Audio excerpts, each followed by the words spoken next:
Self-inquiry, in general, it means, trying to understand, question who I am, and not only who I am, what is life, what is history, what is ecology, all those questions. And if we don't ask questions, we are not even human. We must ask questions and try to find answers, particularly about oneself. It's not individualism, but trying to understand who I am. That is quite important. Otherwise, we'll be living like a sleepwalking. Yeah.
It looks sometimes as if our civilization is running to its own destruction.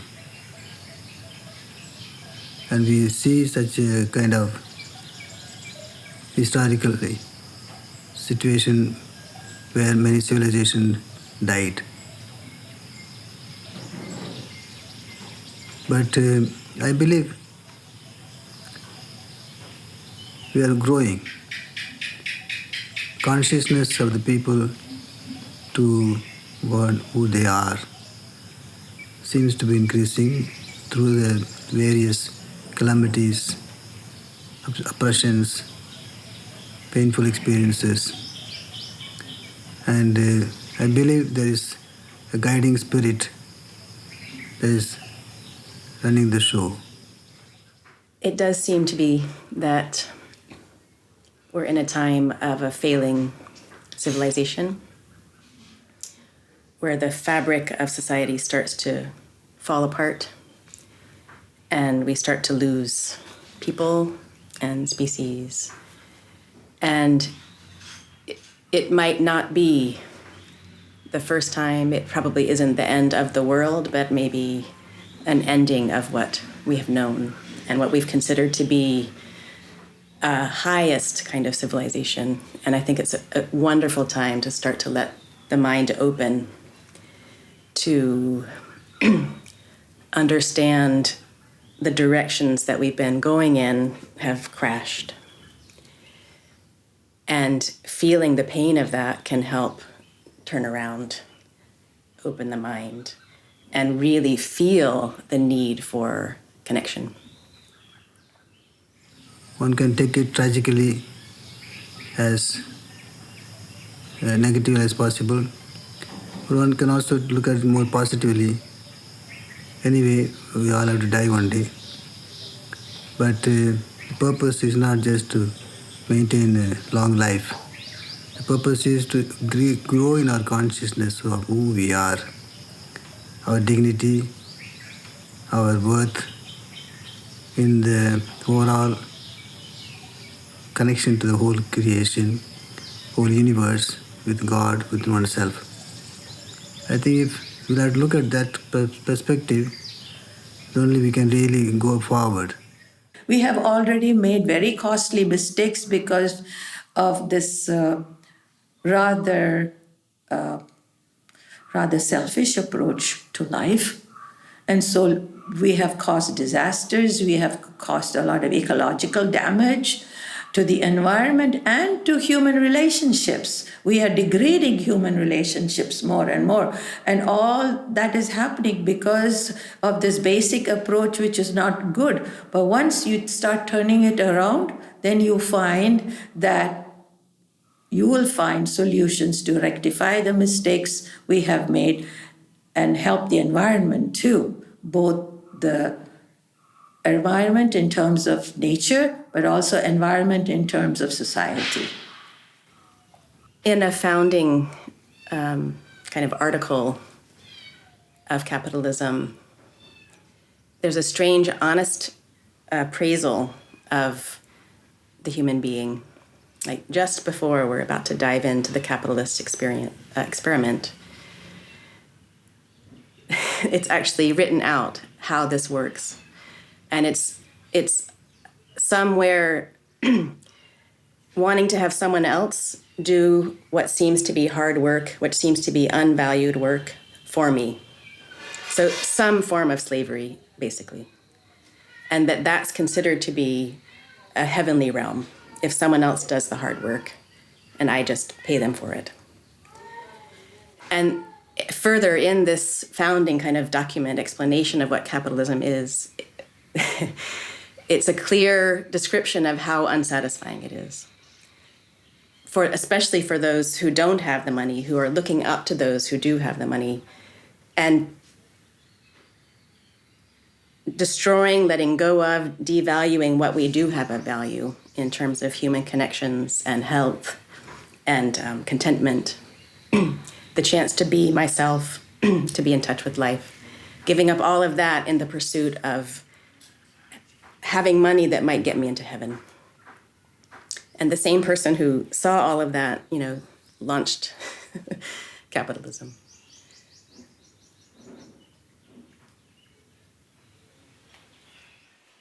Human beings should not be slavishly follow capitalistic trends. Also, human beings must regulate capitalism. That is, government, society should do and direct capitalism in order that human life can flourish. That's important. But most people are only greedy and self-centered.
We are going haywire with no limits.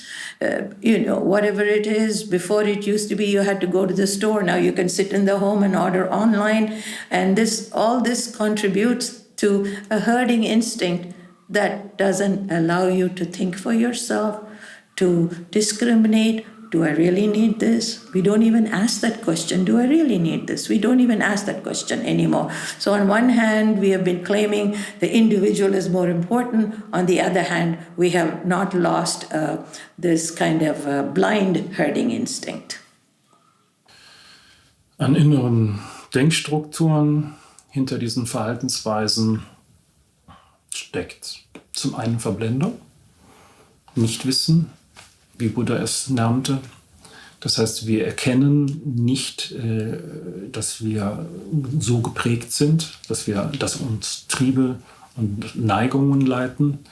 Wir erkennen auch nicht, dass wir in einer solchen Gesellschaft leben, in solchen Strukturen. Wir sind in dieser Gesellschaft groß geworden.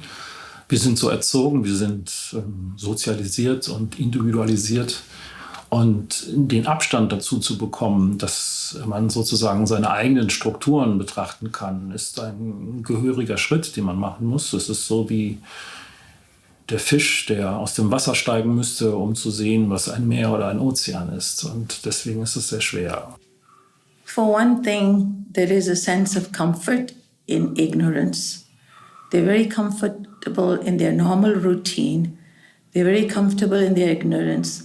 And when things are pointed out to them, they are shaken up a little bit, and that leaves them with a very uncomfortable feeling, and they'd rather slip back to thinking, well, I'm just fine, just the way they are. I'm not going to change. So it's a certain kind of what we could call apathy based on ignorance that this is happening.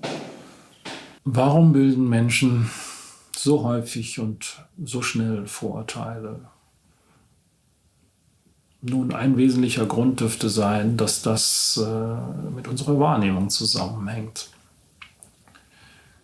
Wir bekommen durch unsere Sinne andauernd so viele Informationen, dass unser Geist schon bei der Aufnahme der Informationen Filtersysteme eingebaut hat. Nur ein Bruchteil dessen, was uns durch die Sinnesorgane erreicht, wird uns überhaupt bewusst. Und von dem, was uns bewusst wird, gibt es nur wenig, das uns interessiert. Und das, was uns dann auch noch interessiert, diese Informationen, die verbinden wir mit alten Informationen, die wir schon in unserem Gedächtnis haben. Das ist ein Prozess, der automatisch geschieht in Sekundenschnelle. Die Verbindung von alten und neuen Informationen. Wir bilden Muster. Und all das hilft uns, Komplexität zu reduzieren, schneller zu handeln und Handlungsplanungen zu vereinfachen. Es ist ein natürlicher Prozess.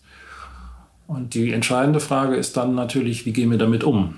Das heißt, es gibt Situationen, in denen es sehr nützlich ist, dass das so läuft. Also wenn der Säbelzahntiger uns entgegenkommt, dann ist das sehr praktisch, dass es so schnell ein Alarmsignal bei uns gibt und wir dann in die Verteidigungsbereitschaft wechseln. Aber bei anderen Fragen müssten wir diesen Mechanismus uns bewusst machen. Dazu hilft Meditation sehr. Und dann versuchen, die Vorurteile zu hinterfragen und den Tatsachen auf den Grund zu gehen.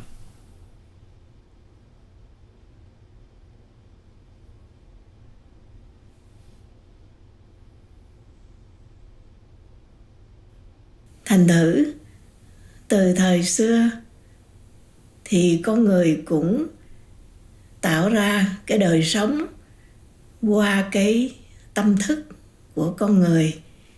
Và ngày nay cái xã hội nó tiến triển văn minh, khoa học kỹ thuật thì nó cũng là cái sự tiến triển của tâm thức con người. Nhưng vì con người nghiêng về cái đời sống vật chất và cái đời sống tinh thần, quên đi cái đời sống tâm linh.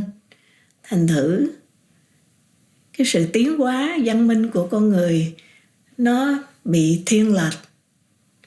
Nó không có tạo ra cái sự hài hòa trong cái đời sống về tâm linh với lại cái đời sống vật chất và tinh thần. Thành thử nó tạo ra cái sự mất cân bằng trong cái chiều hướng tiến hóa của con người. In our current organization of ourselves as a collective of human beings, the dominant culture allows and encourages and values a small number of people having the right to invade our subconscious and manipulate through, let's say, advertising. And it sometimes strikes me when I've been away from advertising in the wilderness and come back that, first of all, they've discovered new places for advertising, and that this is allowed, that we all know this is a manipulation. It's drawing out on sort of the worst potential tendencies that a human being could have highlighted. in a way that's not helping us learn how to live in a body with potential greed and fear and so on, but rather to be overcome by that and to feel helpless about that and to agree to that.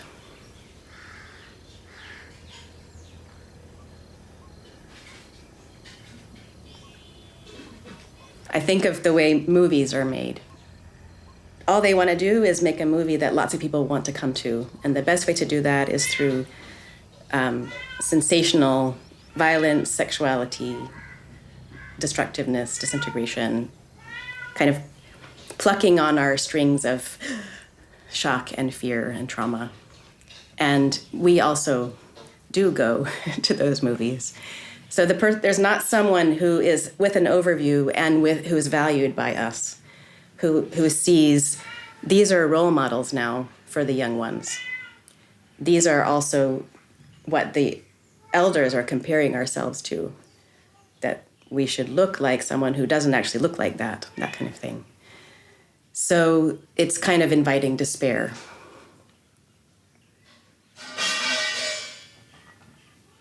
So we need a new kind of leadership, and we need to have the heart for that leadership.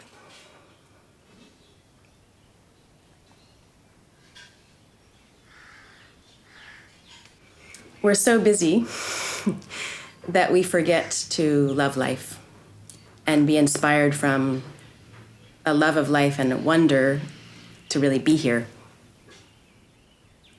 And being here for a second, the mind starts to open differently.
Perhaps, people are afraid of for their own survival and their own acceptance, and so they sort of follow the herd, follow whatever the people say, even if there is, like in Nazi, for example, party, only a few people stood up against the Nazis.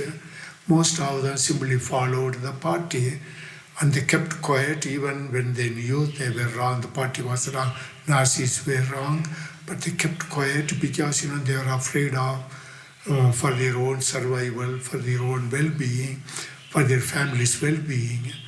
But, you must have courage when finally it comes to that point, courage even to lose your life.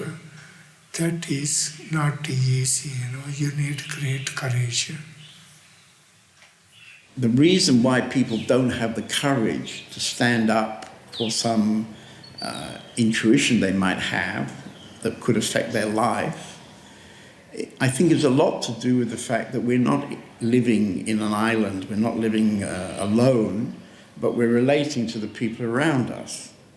So, for example, I had a very good connection with my mother when I worked as an architect. It was her dream that her son would be this kind of person. But then, unfortunately, I became a meditator, apparently doing nothing every day except to sit with my eyes closed, and my whole relationship with my mother changed. So something like that requires then courage. I had to have the courage to say to my mother, Mum, you live your way, I live my way, and that's how it is, But I paid a huge price for that because basically, gradually, I became very, I didn't really have a good relationship with my mother anymore because she simply couldn't understand.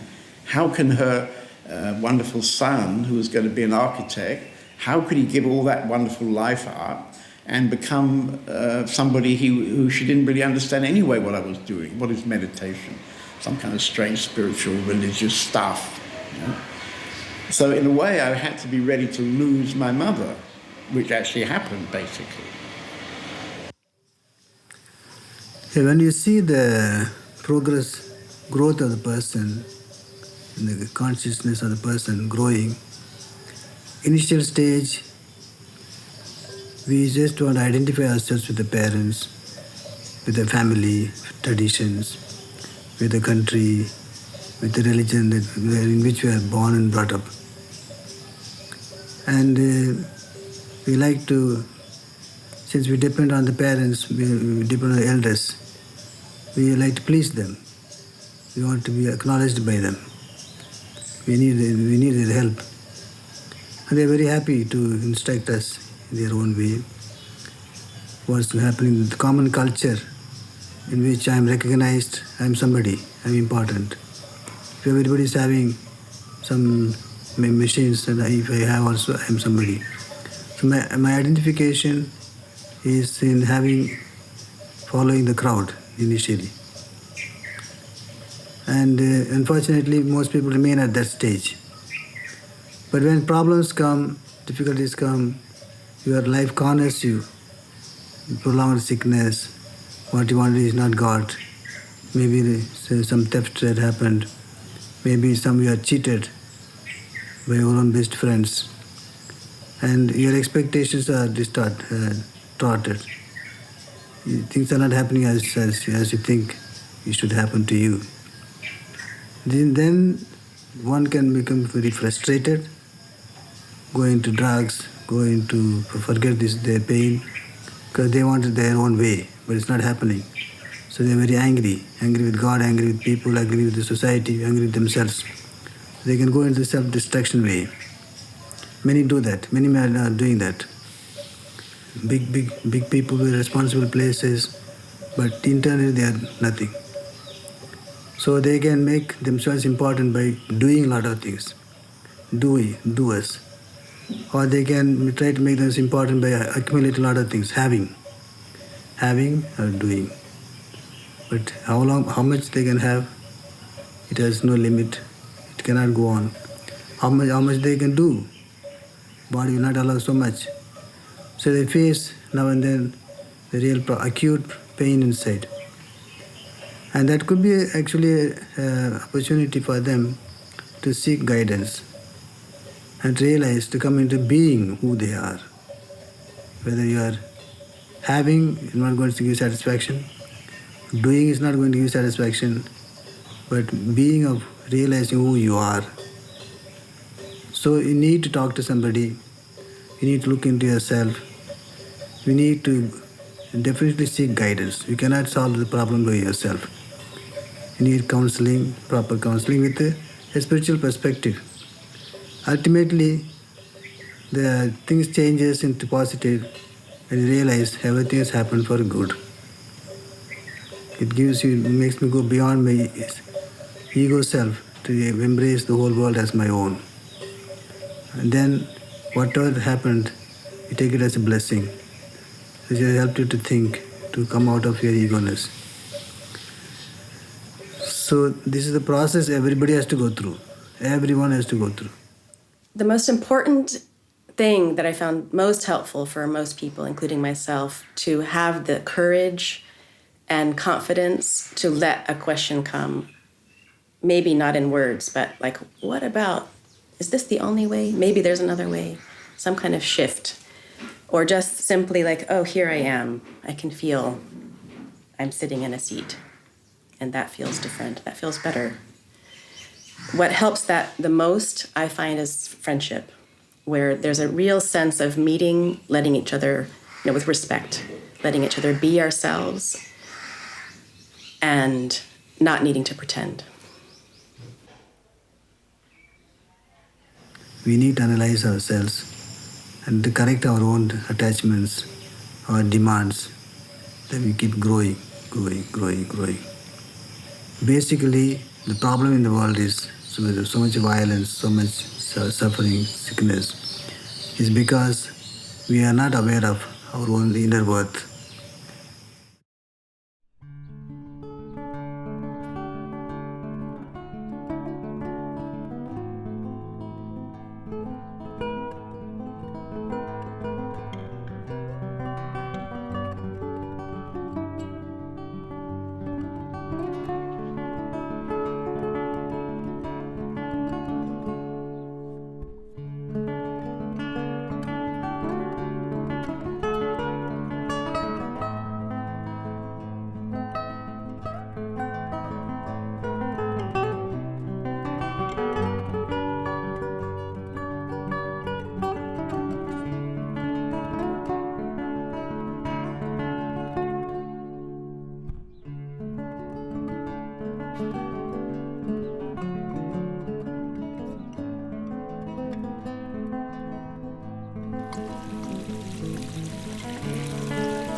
As children, if we are given in our upbringing values that will sustain you and sustain the universe, we cannot be apart from the universe. We are a part of the universe, not apart from the universe. And if we are given such values from when we are a child, then those values as we grow up will sustain us. But if we don't have those values as a child and we are picking it up maybe later on in life, it's not easy to inculcate that into our life because that demands extreme changes to our life, which is not easy to do when you're much older. But if you receive this kind of value system, then you'll find you have the strength to make the changes that are necessary for a progressive life, for a more holistic life. You'll be able to do that. I will tell you, I have something in this matter. See, who should be a teacher? A teacher should be one who loves knowledge. The best students should become teachers. But alas, the best students are robbed by the industry by paying a lot more money. And third class and fourth class people come and teach. The first primary classes, 4 classes, people say, educational people say, that they are the 4 years of real fundamental learning. So to teach students in that formative period, I think the best of teachers should be appointed. And you have to pay more money to them. Maybe postgraduates will have to come and teach the children. Because that is the time their mind and intelligence are getting formed and shaped. And you should create in them a love for knowledge, a love for values, a love for societal thinking and concern. But the spirituality should find its entry into our schools and colleges, education centers. They should understand that as important is objective science learning, so important is the subjective science learning also. And they should expose the children to the potential and the possibility of the mind, the potential and possibility of the intelligence. That educational input should be there. That is where the world is lacking. They have a subject like philosophy that is only taught perhaps in the graduation and post-graduation level. But philosophy is something that you can talk to the children in a very simple manner when they are young. So our education should be revamped. The whole concept of self-inquiry is that a person starts to examine in a deep way how and why they have all kind of ideas. So it's a kind of inner work. It's not really about what's going on the outside. Self-inquiry is suggesting looking inside. And for most people, this is actually already a big step because most people are only looking outside. Probably they never even thought of looking inside. And when you start to look inside, you discover a whole new world inside there, which can be understood, can be examined, can release you in a way from robotic ideas, because you never really thought about why you have that idea. But if you start to look inside and you say, oh, I believe this, then you can start to investigate, well, why do I believe this? When we notice ourselves reactive, now we're developing artificial intelligence, and we can start to compare what is human intelligence, what is artificial intelligence, and we see mostly we're living like a machine, and what we do, the machine can do, will do, etc. And then, is there some other, what is intelligence? And that's a confidence, or what if, that can come from either being hopeless. We've tried everything, it didn't work, so why not? Is there something that could be human intelligence, spiritual intelligence, nonverbal intelligence? Why not ask? Or it can come from, we notice how unfulfilling and unsustaining our way of living has been, and we see each other tired and unhappy, pretending. That can also be a way, preferably through wonder rather than suffering. The only thing that's going to work is something for the individual. Each human being needs to make some kind of inner decision that they want to go on an inner journey, and in this journey they want to transform themselves. And for that, you also need a lot of honesty, because you've got to be ready to really look at yourself. And this is going to create difficult moments when you have to realize that you have certain character traits which are not maybe traits that you particularly admire, and they're inside you. And you can't just say, oh, that guy over there, because you realize, well, this guy over here also has that. And you don't have to blame yourself, because this is what maybe every person has, because their mothers were reading the same book, and they didn't get any attention when they cried, and they didn't get any kind of emotional nourishment from their mother, and so they have this common pattern of behavior, for example. So I think your project is beautiful in the sense that in the end it's bringing everything back to the individual. It's not they are going to change things. I am going to change. I have to change. I have to be willing to look. I have to be willing to transform myself. And this is not a 5-minute job. This is a many years job, actually. Maybe it's your whole life's job, because life goes on. And maybe, your whole lifetime there is a slow transformation going on. If you're very, very fortunate, you can come to a moment when there's a very strong transformation happening very quickly. But even after that, there is again a sort of slow progression happening. So life is like that. That's life. Maybe we can be open to another kind of intelligence through our connection to something greater than what we think we are. That in silence may come our part that we could play, that brings more heart, more love, more intelligence, more freedom in a way that we might not be able to come up with through thinking alone.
What are you doing to feed and nourish the mind and intelligence? How much time are you taking? You are spending the mind and using the mind, but you are never building the mind. Just like you get away from your activities, sit in a place and eat. Why should you not get away from the activities, sit in a place and feed your mind, nourish your mind? This nourishment to the mind is called meditation. And how can anybody say it is not necessary? So sit in a place without activity, close your eyes, stop all activities physical, and then nourish the mind. So our mind is producing thoughts. Every thought rises and sets, rises and sets, rises and sets. So you will find this side of the thought, no thought. This side of the thought, no thought. So it always comes between two thoughtlessness. So what you have to go into is, you find out what is in between the two thoughts. So that middle presence should be inquired into. That is meditation. Middle presence. Mark my words. Meditate. Meditate is getting to the middle. Getting to the middle. Normally what we do is we indulge in thoughts, follow them, get frightened by them. What you have to do is, don't follow, don't get frightened, try to go into them and find out where from they are coming and get into the middle of the two thoughts. That is meditation. Đó là cái kết quả trước nhất về cái sức khỏe của mình. Tại vì có rất nhiều cái chứng bệnh phát xuất từ nơi cái tâm rối loạn gây ra. Mình thường gọi là bệnh tâm thể. Bây giờ cái tâm của mình nó được bình thản, an vui, thì sức khỏe của mình được phục hồi. Do đó, cái thân được hài hòa, thì cái tâm cũng hài hòa, cũng an vui, thanh thản. Và bây giờ trong những cái tiến trình định, cái trí tuệ sáng tạo của mình nó mới có thể phát huy. Do đó, khi mình điều hòa cái tâm thì mình có những cái kết quả thực sự trên cả ba mặt, là thân, là tâm và cái trí tuệ tâm linh của mình. Meditation ist Geistesschulung. Das heißt, wir üben unseren Geist in der Selbsterforschung, in der Betrachtung, in der Fähigkeit, zur Ruhe zu kommen und Einsicht zu entwickeln. Dafür benötigen wir Energie, wir benötigen Geistesgegenwart, Achtsamkeit und Sammlung oder wie wir auch sagen können, Konzentration. Das müssen wir regelmäßig üben, so wie wir einen Sport üben, ein Instrument, eine Sprache. Und dann bekommen wir ein äußerst wertvolles Mittel in die Hand. Wir erforschen unser Erleben und stellen fest, dass wir ein Fluss von Gefühlen sind, von Sinneskontakten, von Empfindungen, von Emotionen, von Gedanken, von Willen und von Bewusstsein. Und wenn wir uns dieses Zusammenspiel anschauen und die gegenseitigen Abhängigkeiten dieses Zusammenspiels, dann kommen wir auf die Spur, wer oder was wir sind. Our innate human intelligence and connectedness are already with us. Our wide mind is, I call, already awareness. It's already here. And so coming back to the most simple things that are also already here, our most simple way of signs of life, sound, color, taste, body sensations. Coming back into that present moment, direct experience, and starting to learn the difference to my associations, ideas, and reactions to the sound of the cat or the conversation or any present moment experience, that feels like that, not quite as alive. And then the openness of even just simple sense experience starts to help us recognize we're already equipped. We already have what we need. And gradually with experience, the trust that the better idea comes from silence, from caring and then letting go. And we know that creativity works well that way.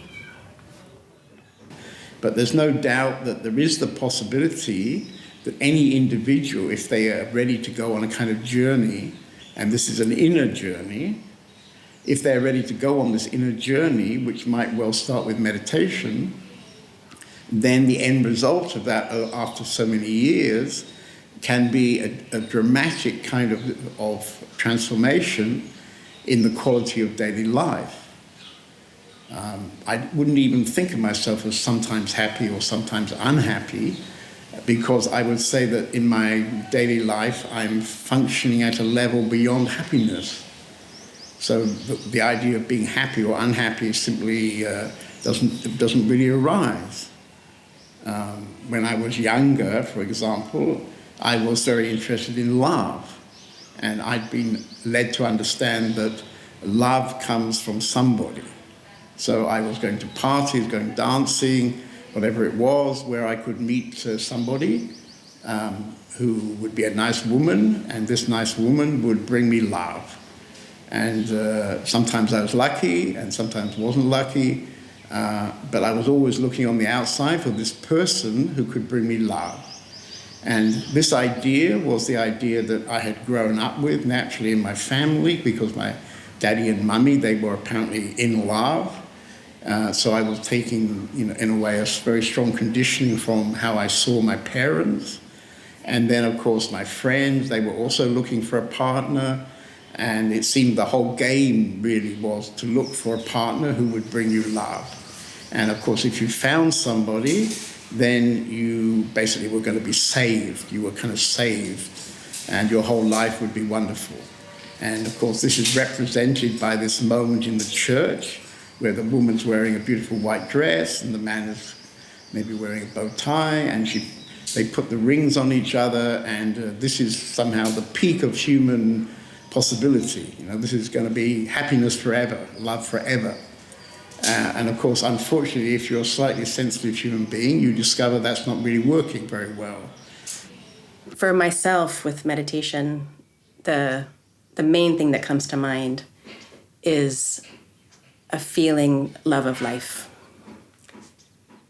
Not as something that I do, but the more the sense of a protected, alarmed, separate self is washed away, the more enjoyable or possible it is to be here and to be wowed by the creativity that comes, the intelligence that comes, that's clearly not my doing.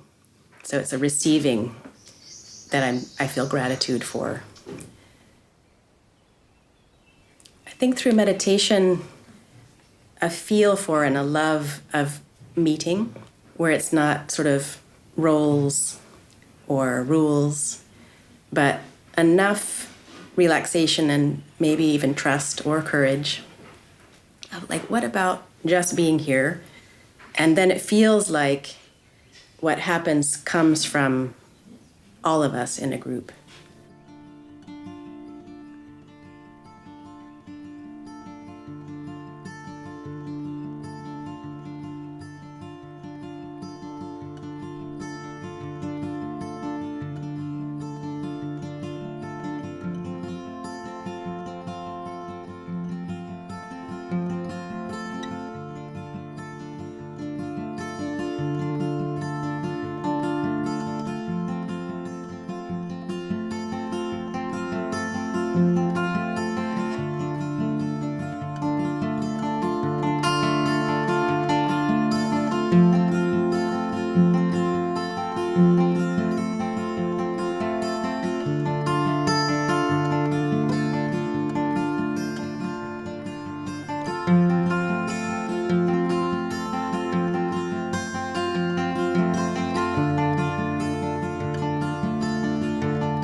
I interact with the world.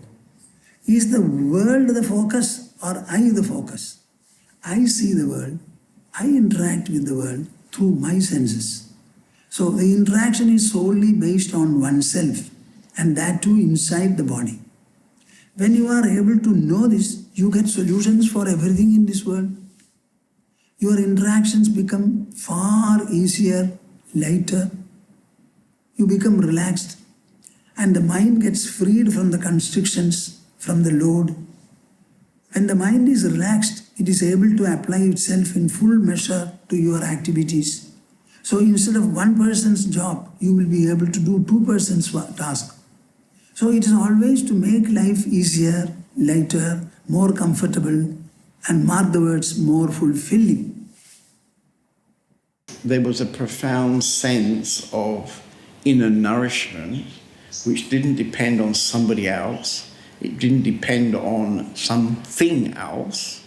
It was there inside me. So this was the change, as simple as that. And if you think about it, that's an enormous change.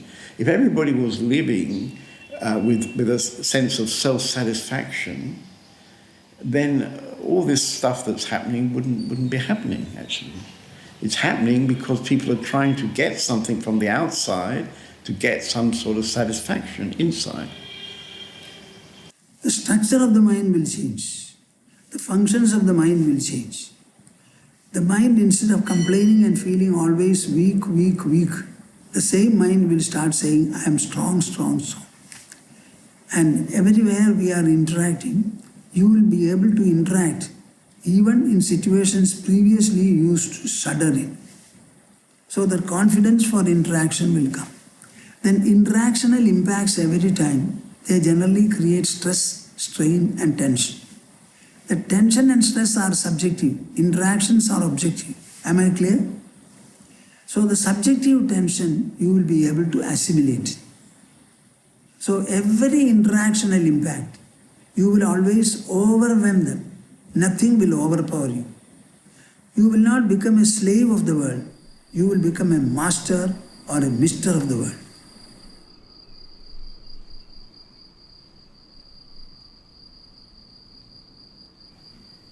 We could say, in a way, that with meditation, when we have given ourselves to meditation, we can begin relationship.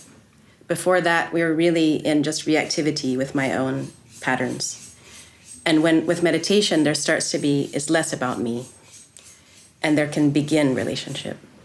And if we can acknowledge that I'm beginning, then it's easier. I think a lot of our frustration, usually our most difficult area is relationship, especially between people.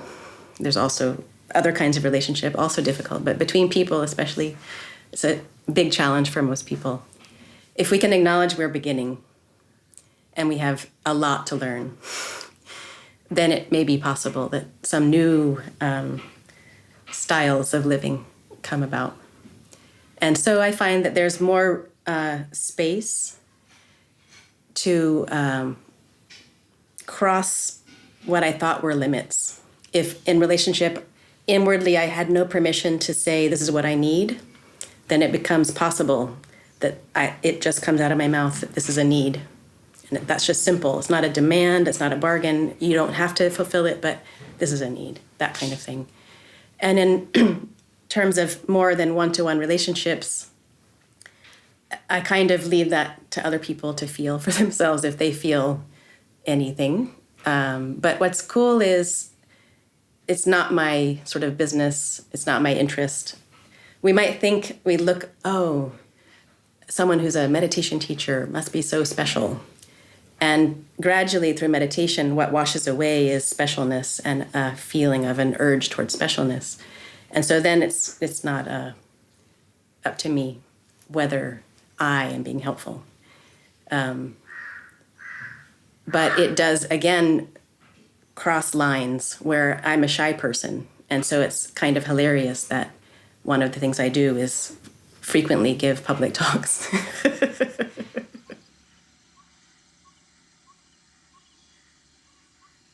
Access to wisdom that we didn't know we had, but here it is. And humor, breakthrough, important things that we could have been scared if I have to think I have to go look at that or I have to deal with that or work on that. But then it just happens organically. And to live with less of that burden, less of that fear, trying to manage something. And then it deepens friendship. It allows more trust, more interest for all of the questions that we might have, like what could help in society. It allows that shiftiness, that maybe there's another way, not as a perfectionism, but a being willing rather than will. This is something that could profoundly change the whole of humanity once it would become more known about.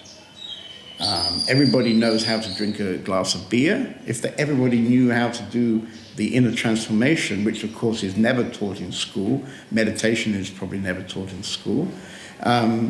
So if the whole knowledge about it would change, then I think there's no reason why, huge numbers of people couldn't live with this transformation, with this deep transformation.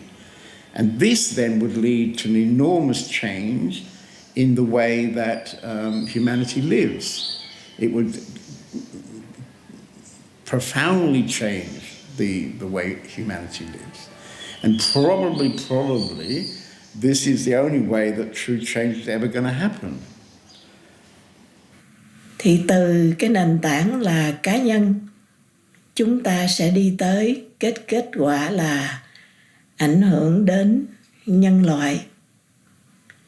Thì sau đây chúng tôi thử đưa ra một cái phương thức sống theo phương thức của Đức Phật. Từ hơn 2.500 năm nay, Đức Phật đã trình bày một cái phương thức sống gọi là thiền, để từ đó điều chỉnh cái tâm của mỗi cá nhân, làm sao sống đúng để đưa tới cái sự hài hòa cho thân của mình, cho tâm của mình. Thì từ cái sự hài hòa của mỗi cá nhân sẽ đưa đến cái sự hài hòa cho gia đình, hài hòa cho cái xã hội của mình. Và từ đó nó có thể đưa tới cái sự hài hòa cho tất cả thế giới.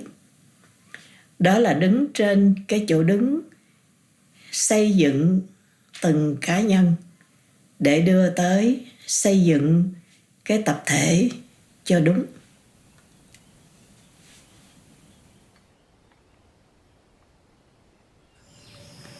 We as souls develop so low self-esteem and we're trying to cover up with the external things, doing or having many things.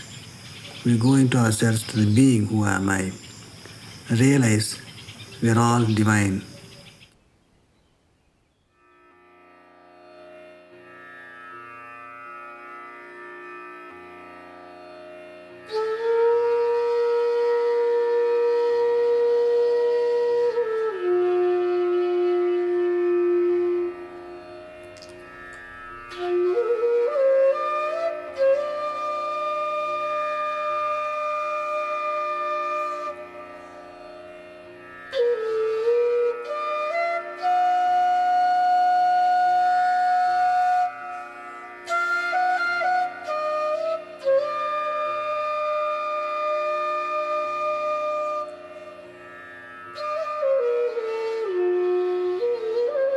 We must be able to be true to ourselves, true to our own heart and mind, be sincere and truthful.